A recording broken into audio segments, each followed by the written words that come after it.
Hello दोस्तों, आज के इस वीडियो में हम देखने वाले हैं कंप्यूटर के बारे में बेसिक जानकारी, जो कि आज के ज़माने में बहुत ही महत्वपूर्ण हो गया है। शायद हो सकता है आप स्टूडेंट हो या फिर आप नौकरी कर रहे हो या फिर कोई बिजनेसमैन हो, तो भी आपको कंप्यूटर का नॉलेज होना बहुत ही ज़रूरी है और ये नॉलेज आपको सब क्षेत्रों में काम आता है। तो आइए शुरू करते अपना ये वीडियो। आशा करता हूँ कि इस वीडियो से आपको बहुत सारी जानकारी प्राप्त होगी। तो सबसे पहला हम जानेंगे कंप्यूटर क्या है। तो कंप्यूटर एक इलेक्ट्रॉनिक डिवाइस है।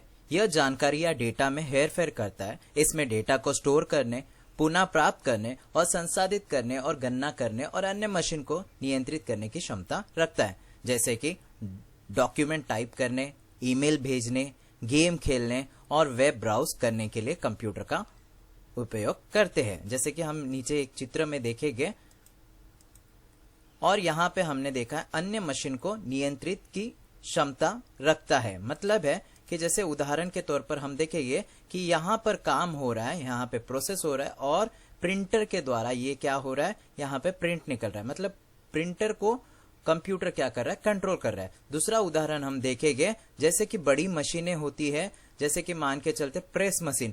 तो यहाँ पे क्या होता है कि एक कमांड दिया जाता है, कंप्यूटर पे काम किया जाता है, देन प्रोसेस होता है। प्रोसेस होने के बाद जो है बड़ी मशीन के द्वारा इसको पेपर को प्रिंट किया जाता है। अब हम देखेंगे कंप्यूटर का मीनिंग। कंप्यूटर शब्द अंग्रेजी कंप्यूट शब्द से बना है, जिसका अर्थ है गणना करना। इसके लिए इसे संगणक या फिर गणक कहा जाता है। इसका आविष्कार कैलकुलेशन करने के लिए हुआ था। पुराने समय में कंप्यूटर का यूज कैलकुलेशन के लिए किया जाता था। इसका यूज डॉक्यूमेंट बनाने, email, listening and viewing audio and video, playing games, database preparation के साथ और कई कामों के लिए किया जाता था।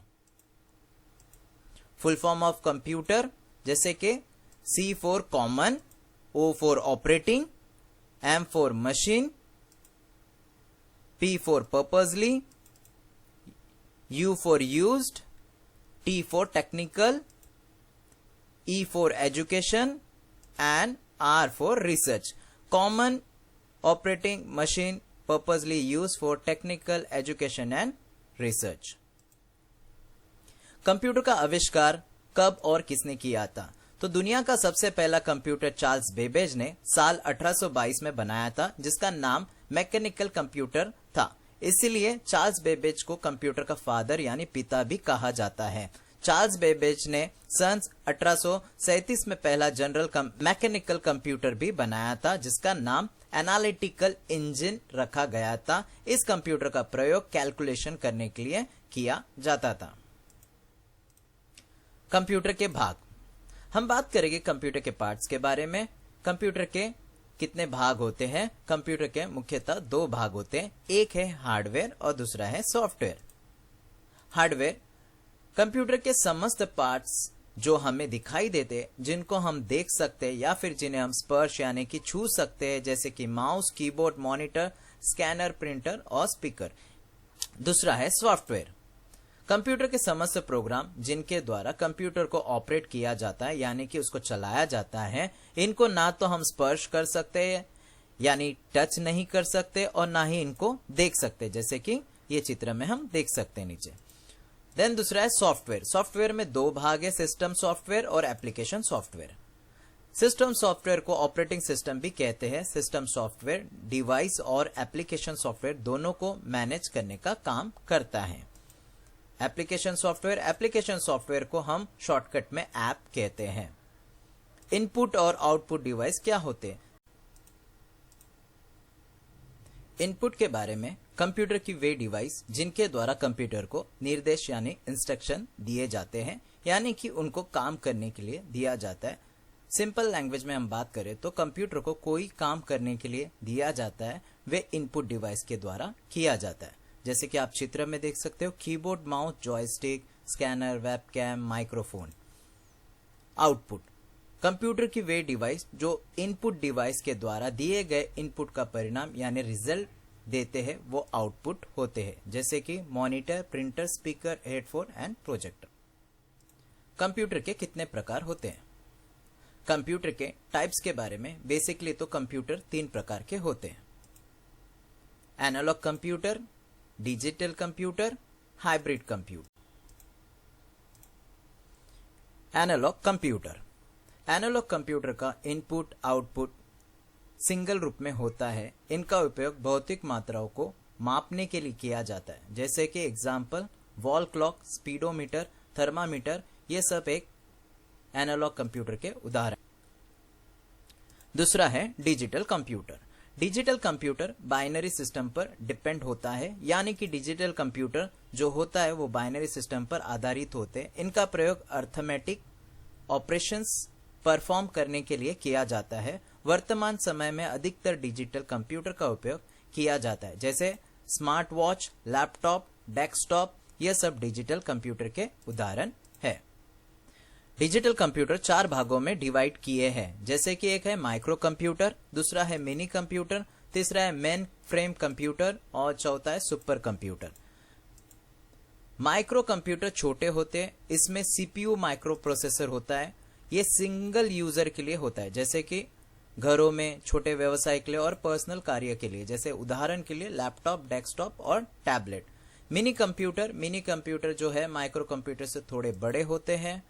कार्य क्षमता में अधिक काम किया जाता है। बड़ी कंपनी एवं सरकारी दफ्तरों में इसका इस्तेमाल किया जाता है। मल्टी यूजर मतलब एक साथ कई लोग इस पे काम कर सकते हैं। इसका उदाहरण है IBM S400। फिर आते हैं मेन फ्रेम कंप्यूटर। ये बड़े होते हैं, कार्य क्षमता अधिक होती है। बड़ी कंपनियों में सर्वर के रूप में डेटाबेस रखने के लिए किया जाता है। एक बार में हजारों लाखों यूजर इस पर काम कर सकते हैं। चौथा है सुपर कंप्यूटर। ये बहुत बड़े होते हैं, बहुत तेजी से चलते हैं। इनका उपयोग इंजीनियरिंग एवं वैज्ञानिक करते हैं और ये सबसे तेज होते हैं और सबसे महंगे भी होते हैं। फिर आते हैं हाइब्रिड कंप्यूटर पर। हाइब्रिड कंप्यूटर को डिजिटल और एनालॉग दोनों प्रकार के कंप्यूटर को मिलाकर बनाया जाता है, यानी कि हाइब्रिड कंप्यूटर में डिजिटल कंप्यूटर और एनालॉग कंप्यूटर दोनों प्रकार के कंप्यूटर के गुण पाए जाते हैं। हाइब्रिड कंप्यूटर का उपयोग चिकित्सा के क्षेत्र में यानी सबसे ज्यादा प्रयोग होता है। अब हम देखेंगे जनरेशन ऑफ कंप्यूटर। कंप्यूटर के जनरेशन को 5 भागों में डिवाइड किया जाता है। प्रथम पीढ़ी के कंप्यूटर लगभग 1946 और 1959 के बीच में बनाया गया था। प्रथम पीढ़ी के कंप्यूटर को बनाने में कांच के बने वैक्यूम ट्यूब का इस्तेमाल किया जाता था। कंप्यूटर को बनाने में लगभग हजारों वैक्यूम ट्यूब का इस्तेमाल होता था, इसलिए यह कंप्यूटर इतने बड़े होते थे कि इनको रखने के लिए एक कमरे की आवश्यकता होती थी। द्वितीय पीढ़ी यानी कि second generation of computer. Second generation computer 1956 से लेके 1963 के बीच में बनाया गया था। इन कंप्यूटर्स में वैक्यूम की जगह ट्रांजिस्टर का इस्तेमाल किया गया था। ट्रांजिस्टर वैक्यूम ट्यूब से थोड़े छोटे होते थे, जिसकी वजह से यह कंप्यूटर पहली पीढ़ी के कंप्यूटर से थोड़े छोटे होते थे। उनके अकॉर्डिंग थोड़े साइज में छोटे हो गए थे और कम जगह में आसानी से रखे जाते थे, जैसे कि आप इस चित्र में देख सकते हो ट्रांजिस्टर कैसे होते थे। Third generation of computer. तीसरी पीढ़ी के कंप्यूटर लगभग 1964 से लेके 1971 के बीच में बनाया गया था। इन कंप्यूटर्स में ट्रांजिस्टर की जगह IC यानी इंटीग्रेटेड सर्किट का इस्तेमाल किया गया था, जिसकी वजह से यह कंप्यूटर दूसरी पीढ़ी के कंप्यूटर से छोटे, सस्ते और अधिक तेज थे। इस पीढ़ी के कंप्यूटर की जो मेमोरी थी, इसकी क्षमता यानी कि उसकी कैपेसिटी अधिक थी। Fourth generation of computer. चौथी पीढ़ी के कंप्यूटर को लगभग 1970 से लेके 1985 के बीच में बनाया गया था। इन कंप्यूटर में इंटीग्रेट सर्किट की जगह माइक्रो प्रोसेसर का इस्तेमाल किया गया था, जिसकी वजह से ये कंप्यूटर और भी छोटे हो गए थे। इन कंप्यूटर की साइज छोटी होने के बावजूद भी इस कंप्यूटर की स्पीड और क्षमता यानी कि कैपेसिटी दोनों ही इंक्रीज हो गई, यानी कि बढ़ गई थी। यह हाई लेवल लैंग्वेज जैसे कि C++ को भी सपोर्ट करते थे।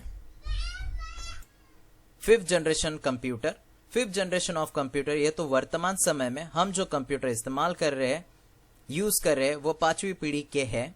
5वीं पीढ़ी के कंप्यूटर पिछले सभी जनरेशन के कंप्यूटर से ज्यादा आधुनिक यानी कि न्यू वर्जन में इनको कंप्यूटर में आर्टिफिशियल इंटेलिजेंस का इस्तेमाल किया जाता है। इस पीढ़ी के कंप्यूटर हाई लेवल लैंग्वेज जैसे C++, जावा, नेट को सपोर्ट करते हैं और इस पीढ़ी के कंप्यूटर इतने छोटे होते हैं कि बैग में रखकर आसानी से कहीं भी ले जा सकते हैं। अब हम देखेंगे कंप्यूटर के फीचर्स के बारे में। तो सबसे पहला स्पीड यानी गति, ये बहुत ही तेजी से काम करता है। दूसरा है एक्यूरेसी, ये बिना गलती के बिना मिस्टेक के काम करता है। तीसरा है कंटिन्यूटी, मतलब निरंतरता, मतलब लगातार बिना रुके कंप्यूटर काम करता है। स्टोरेज कैपेसिटी, इसमें आप बहुत बड़ा डेटा को स्टोर करके रख सकते हो। प्राइवेसी, यानी कि आप गोपनीयता में अपने कंप्यूटर में किसी भी फाइल या फोल्डर को पासवर्ड द्वारा सुरक्षित रख सकते हैं। ऑटोमेशन मतलब अगर आपने कंप्यूटर एक बार चालू किया उसके बाद आप उसको छोड़ सकते हो, वो अपने आप काम। सो दोस्तों, आशा करते हमारे इस वीडियो के द्वारा आपको बहुत सारा नॉलेज प्राप्त हुआ है। और भी ऐसे वीडियो के लिए हमें लाइक करें, शेयर करें और सब्सक्राइब करें। Thank you.